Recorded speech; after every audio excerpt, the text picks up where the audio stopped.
Hello and welcome to this road test video of the Tektronix RSA306 real-time spectrum analyzer. I'm Goff Louis and I'd like to thank Tektronix and element14 for choosing me as one of the road testers of this exciting new product. I couldn't think of any better way to start this video than with a demonstration of what the RSA306 and Signal View PC applications are capable of. One of the features is demodulation of received signals. So you're hearing me right now through my UHF CB walkie-talkie transmitting on the air, being received by the RSA306, being plotted as a split-screen DPX spectrum, as well as being demodulated as audio right now in real time.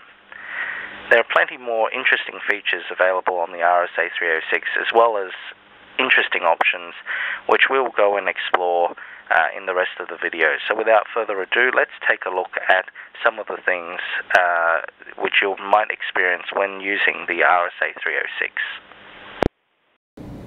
The first step is software installation. The software can be downloaded from Tektronix website. You will need to register to be able to log in and download the software. The software comes as a 900 megabyte self-extracting zip file. The zip file can be extracted by double-clicking on it and clicking on Unzip. This will unzip a folder by default to your C drive, which contains the installation program and some assorted documentation. The installation program is under the Win64 folder.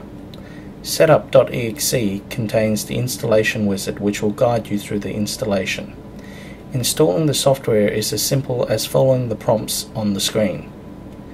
You will need to install the USB 3 driver required to use the RSA306. Further to that, you will also need to install TekVisa if you want to use the remote control capabilities.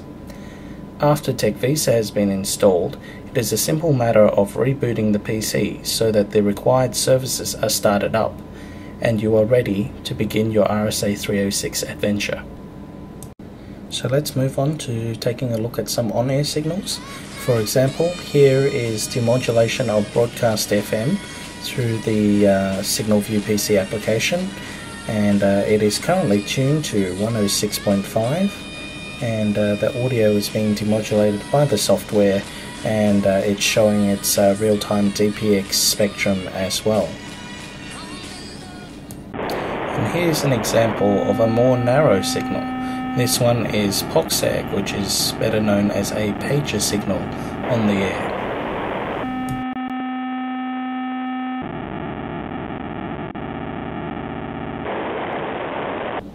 A common thing owners of spectrum analyzers which are capable of going up to 2.4 GHz do is they examine the ISM band.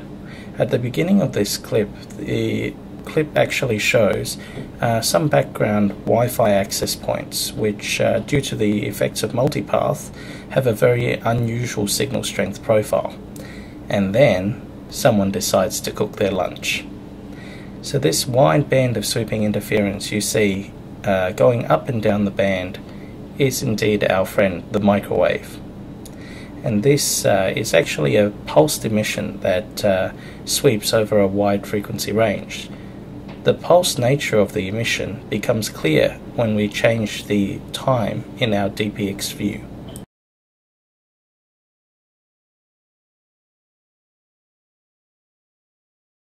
The DPX display is especially useful when looking for time-varying behavior, such as Bluetooth hopping.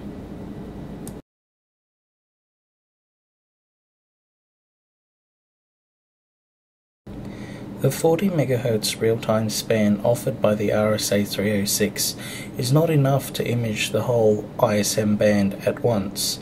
However, it's possible to use the spectrum analyzer in a swept mode, in this case showing a spectrum of 200 MHz span. And in this we are able to identify a Bluetooth dongle when it is scanning. And you can see that it seems to have significant emission outside the 2.4 GHz ISM band and is actually overlapping part of the 2300 MHz LTE transmission we can see on the left. While you are analyzing, All of the captured data is stored into a buffer, which can be saved into a file for later analysis. The buffer is also capable of being replayed step by step, forwards, backwards, and in a loop. Further to this, you have up to 3 traces and a marker facility to help you perform your measurements. In this case, we're looking at the weather radar band, which has very infrequent pulses. I've set up one of the traces as peak hold so we can visualize where in the band the weather radars are. This footage has been speeded up. So the signals around the home and office might not be so interesting to all of you, so let's take a look at a practical field application of the RSA306. In this case, I'm trying to chase down the transmissions from GSM-R base stations. These are GSM stations which are optimized for rail usage, and at the moment Sydney Trains is retiring their Metronet system for a new GSM-R based communication system. This will support the automatic train protection as part of the waterfall inquiry recommendations. So at the moment what we're looking at is the 1800 MHz band, the whole of it. You can see that there are 3 LTE carriers with a gap in between the first and the second from the left. That is one parcel reserved for GSM-R. The second parcel is after the third LTE and what looks like a UMTS carrier of some sort, and that there's another gap. At the moment we can see that gap in between the first and second LTE transmissions light up as I pass Stratfield railway station, which indicates that there is some sort of GSM-R activity there. Continuing along the rail commute, you'll see the other pocket begin to light up as well as we approach Redfern station. This was all done with the RSA306 in my backpack and the laptop in my lap, sitting in the train with a dipole antenna, which shows you just how portable and useful this system is in enabling new and more interesting ways of checking signals in the field. Knowing that there are some signals in the second pocket, I decided to zoom in on that span on the way home and run the same experiment on the way home, and we can see the distinct individual GSM-R carriers starting to pop up in the display.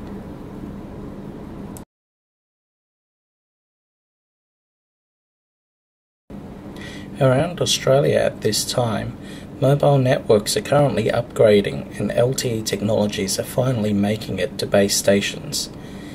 Using the RSA306, I've been able to check out what sort of modes have been offered by different base stations. For example, here I've been able to see the highly touted new 700 MHz band allocations, which we have a 10 MHz LTE carrier from Telstra, as well as a 20 MHz LTE carrier by Optus, both of which were clearly received during my train ride into the university. Further to this band, there is the more classic 1800 MHz band refarm spectrum from 2G Technologies, which is used to deploy LTE, where the carriers were seen earlier next to the GSM-R band. As it turns out, there is also a mixture of LTE and UMTS technologies in the 850 MHz band, which I had also managed to catch. And finally, there is another disjoint LTE from Optus, which is apparently operating a time division duplex system in the 2300 band, which I also managed to catch. However, there doesn't seem to be any evidence of 2600 band operating near me at this time. But with the RSA306, I was positively able to identify all of these transmissions on the air with ease. If I had more time and I was in better health, I would probably go and give it a go direction finding these base stations using a log periodic antenna and the RSA map option.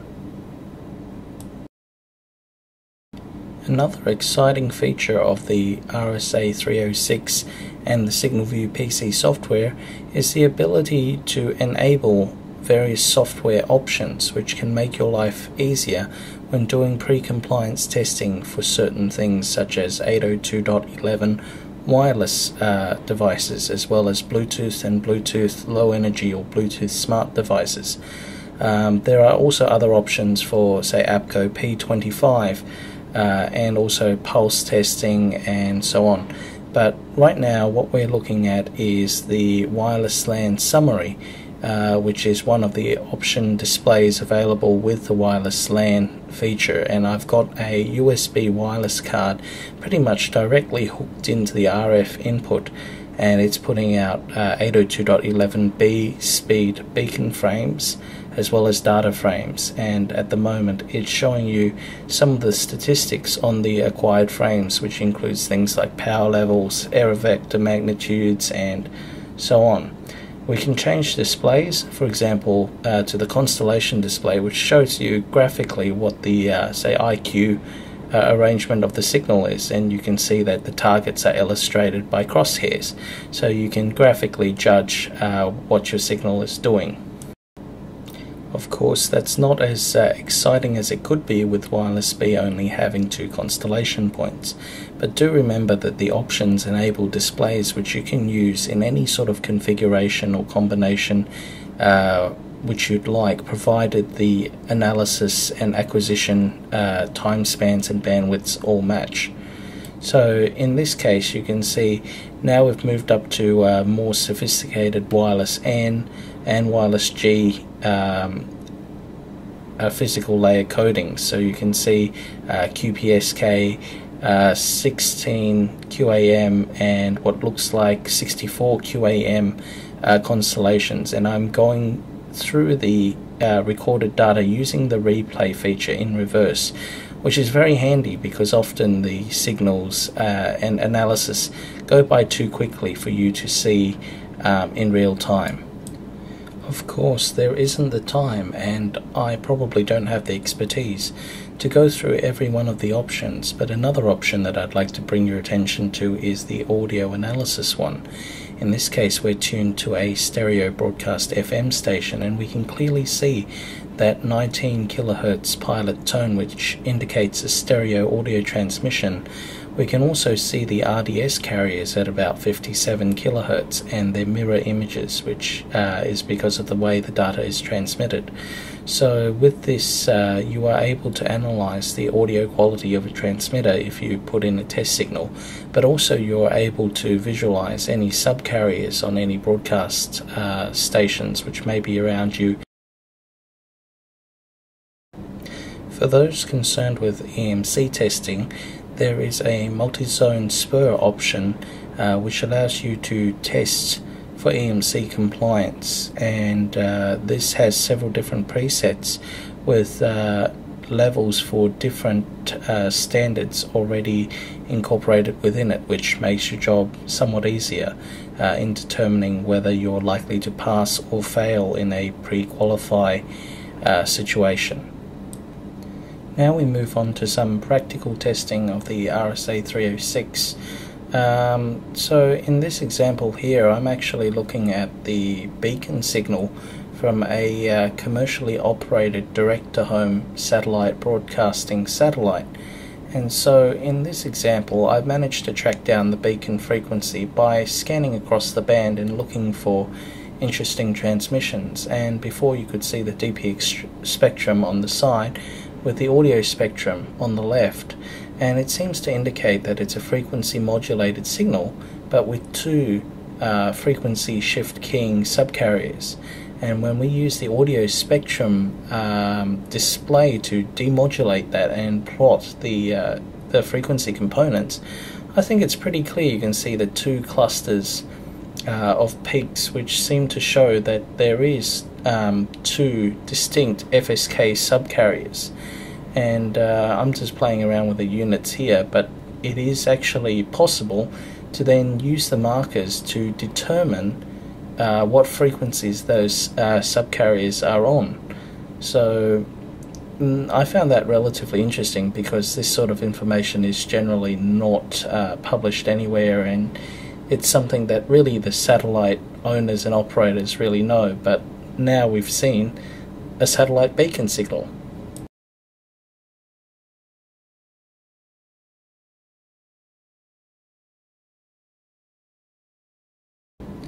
Most of the bandwidth of a direct-to-home broadcasting satellite is taken up by DVB-S and DVB-S2 transmissions, and here we see a DVB-S carrier modulated in QPSK, and its constellation is being plotted with the general-purpose digital modulations option.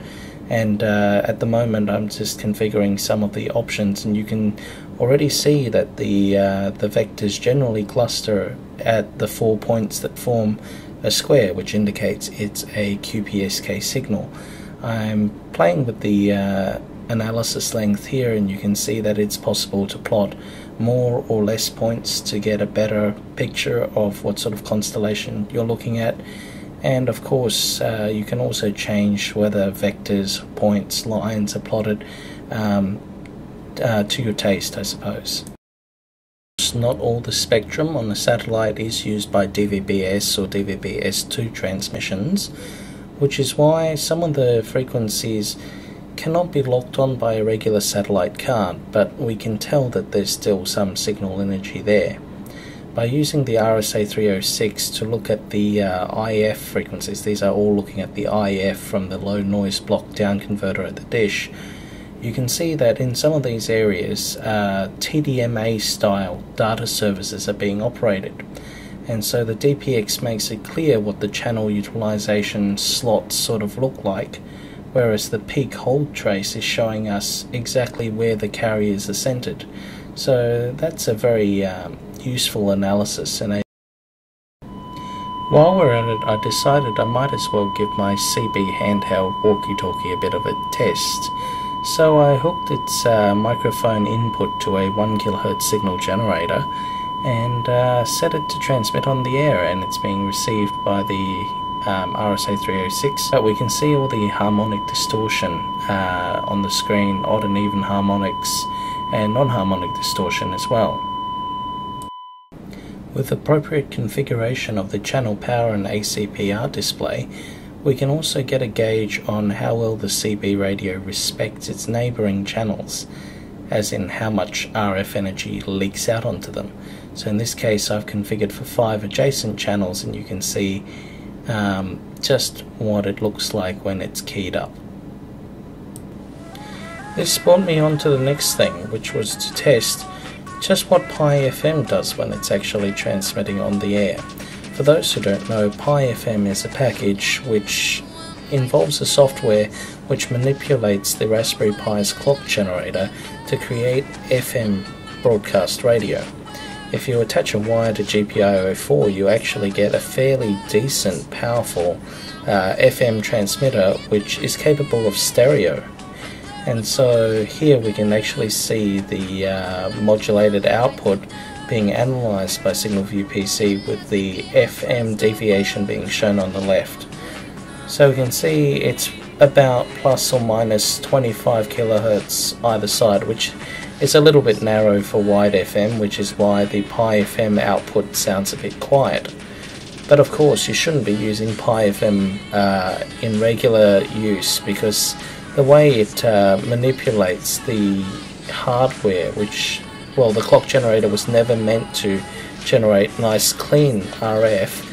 Well, we'll see what happens in the next part. Okay, so you might have already guessed it, but Pi-FM is putting out noise all over the band. Some of it comes from the PWM, and some of them seem to be harmonics of some clock generator source, but regardless, it's putting out interference even outside the FM band. When transmitting at, say, 103.6, which is a clear channel here in Sydney, there's an output which is very close to the aviation emergency frequency, so definitely not advised to use that full time. Anyway, I hope you found this video interesting, and I hope you've learned something about the Tektronix RSA306. I'm quite fond of the device, and I've done quite a lot of signals analysis with it, but rest assured there'll be more signals analysis to come in the future. Thanks for watching.